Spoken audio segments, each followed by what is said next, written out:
তো তুমি অঙ্কটা কীভাবে করবে? তো এটা সময় দূরত্ব বা ট্রেন সংক্রান্ত গতি, এই চ্যাপ্টারগুলো করলে এই ধরনের অঙ্ক তুমি পারবে, ঠিক না? দেখো কি বলেছে অঙ্কটা, বলছে যে দিল্লি থেকে পাটনা একটা ট্রেন যাচ্ছে, আবার পাটনা থেকে একটা দিল্লি ট্রেন আসছে।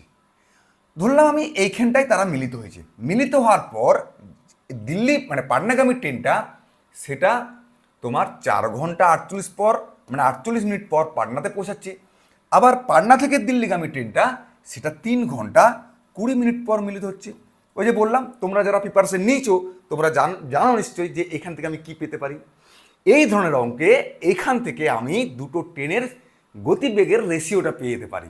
সেটা কীরকমভাবে, ধরো এই যে ট্রেনটা এদিকে যাচ্ছে তার গতিবেগ এখান থেকে পাবো, আর এই যে ট্রেনটা এদিকে আসছে তার গতিবেগ মানে যেটার দিকে আছে সেটার দিকে রেশিওটা পাবো। অর্থাৎ এটা দেখো ঘন্টায় আর মিনিটে আছে, তার মানে প্রথমে এটাকে আমি মিনিটে করব।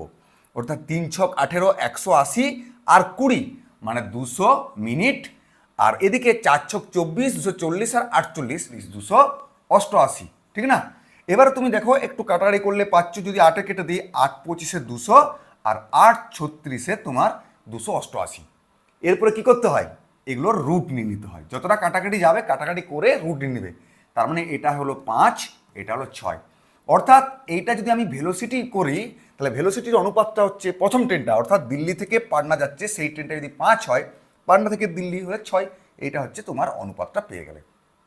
এখন দেখো কি বলছে, দিল্লি থেকে শুরু হওয়া ট্রেনটি মানে এই যে ট্রেনটা 45 কিলোমিটার/ঘন্টা বেগে চলতে থাকে।